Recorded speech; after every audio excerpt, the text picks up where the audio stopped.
A primeira pergunta é: o que é cerveja? Bem, cerveja é um composto fermentado de água, malte e lúpulo. E a origem do nome da cerveja? Bom, a origem do nome da cerveja vem da deus Ceres. A deus Ceres era a deusa da fertilidade e do plantio. Então era atribuída a essa deusa o milagre, né, de se acontecer a cerveja, porque ninguém entendia a fermentação. Então, como que se colocava cereais com água dentro de um balde de barro, por exemplo, e aquilo se transformava em álcool. Então era atribuído então aos deuses, né, esse acontecimento da criação do álcool. Então a cerveja antigamente se chamava de cerevisia. De cerevisia acabou se adaptando o nome para cerveja.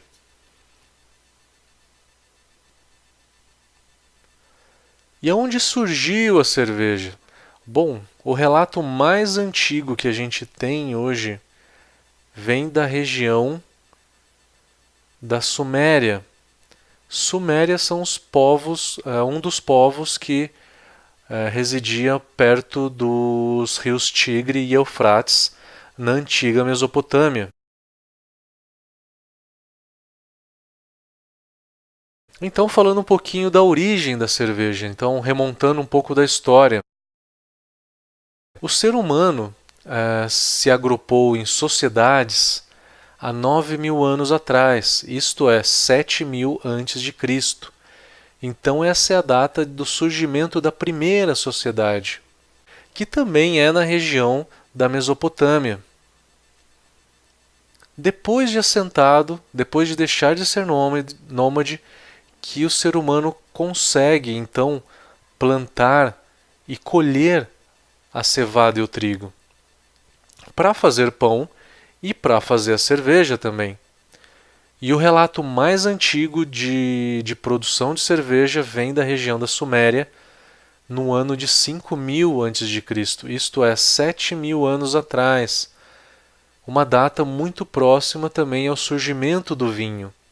O vinho e a cerveja surgiram basicamente nas mesmas circunstâncias. E como que era esse relato? Esse relato era uma inscrição em pedra. A escrita ela não era tão desenvolvida, não se tinha o alfabeto moderno que a gente tem hoje. O alfabeto ele se chamava cuneiforme, que era através de símbolos, né? E esses símbolos relatavam uma receita de cerveja. Então esse é a inscrição mais antiga, o relato mais antigo que a gente tem de produção de cerveja.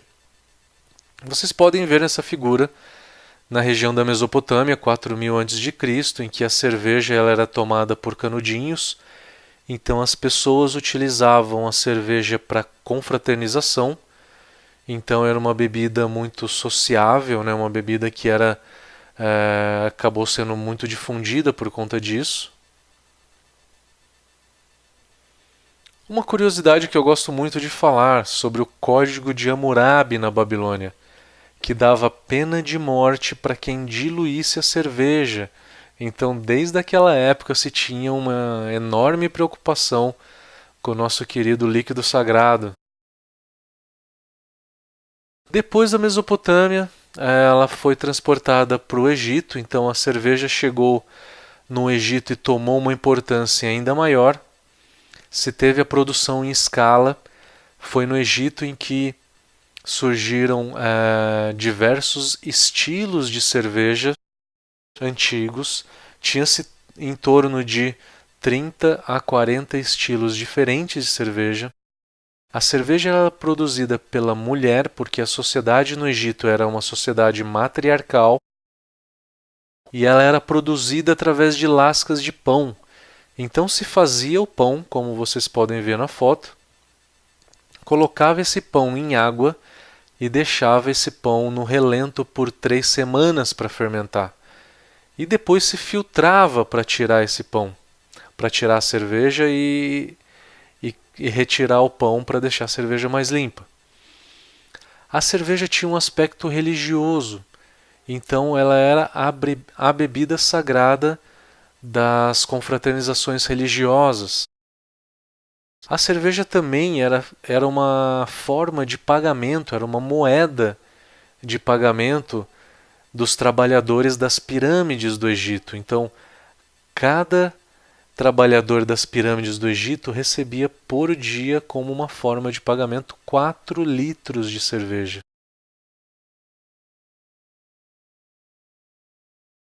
E depois do Egito, a cerveja começou a ser difundida por toda a Europa. Primeiramente na Grécia e em Roma.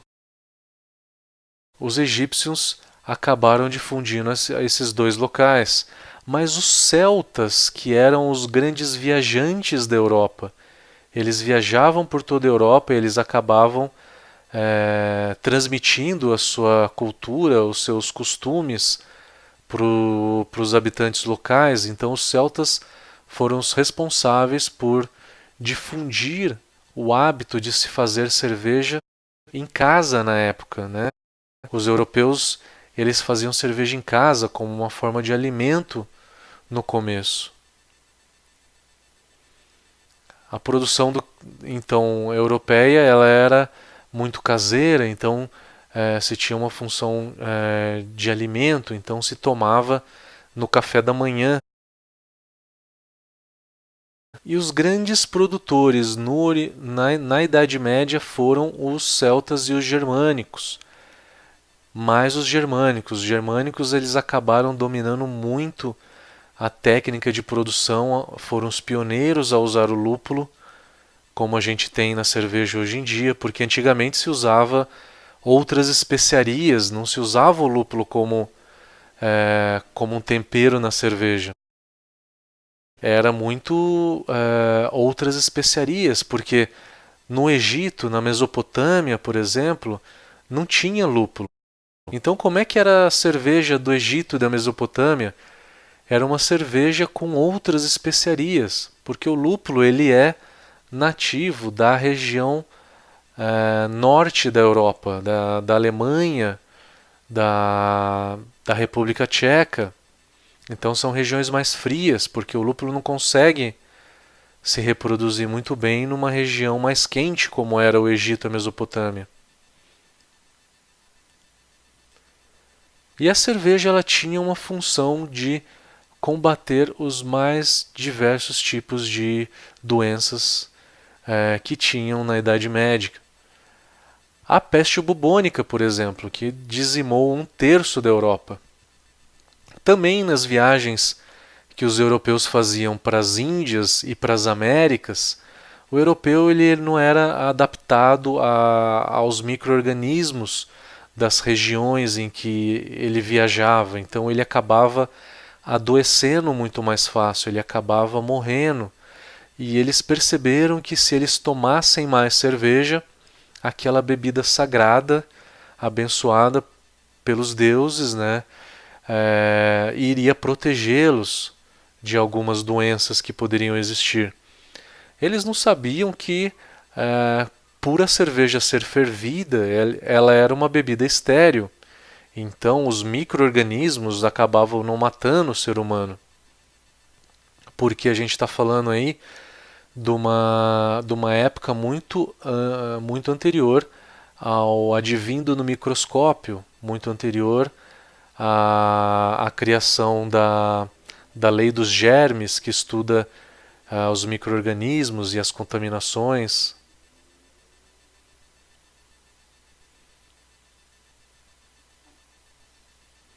E a cerveja versus o vinho. Então, em Roma, o vinho era a bebida sagrada, mas a mesma Igreja Católica que em Roma tinha o vinho como a bebida sagrada, era muito utilizada nos mosteiros, a cerveja era muito utilizada nos mosteiros belgas, nos mosteiros germânicos, por conta de jejum. Os padres usavam no seu jejum.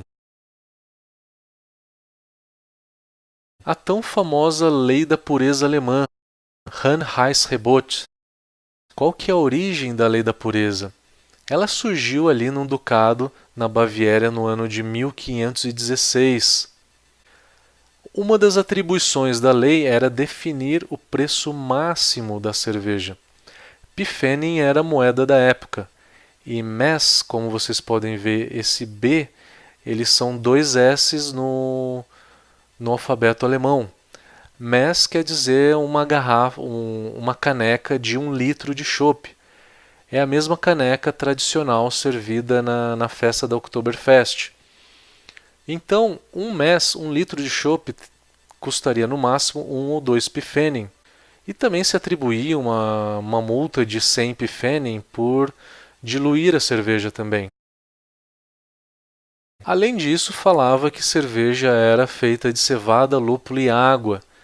Não se sabia da existência do fermento naquela época. Mas qual que é o principal motivo da lei da pureza? O principal motivo da lei da pureza é um motivo econômico. Era garantir um bom preço do pão, porque o pão é alimento. O alimento ele é primordial para a população. Então, se a lei da pureza definia que a cerveja era feita de cevada, os alemães teriam que parar de usar o trigo e o centeio para fazer cerveja. Então é uma forma de regular o mercado e garantir que o trigo e o centeio sejam utilizados para o pão e que a cerveja seja feita de cevada. O objetivo era garantir um bom preço do pão e, lógico, que um bom preço da cerveja também para a população.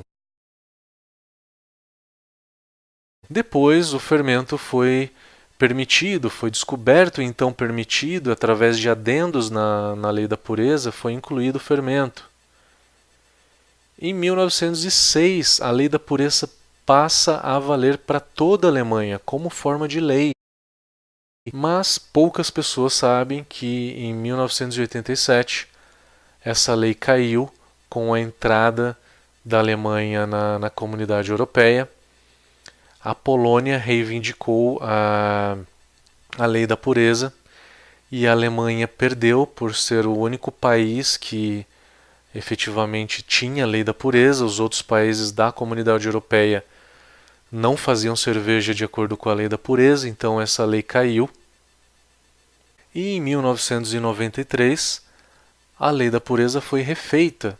Foi refeita muito aos moldes de qualquer outra lei de produção de cerveja internacional, que permitia a correção do pH utilizando aditivos na cerveja como ácido, base, poderia-se utilizar estabilizantes de espuma, antioxidantes e até os cereais não maltados, que antes não era possível, antes era só cevada, só malte. Então, em 93, essa lei foi refeita.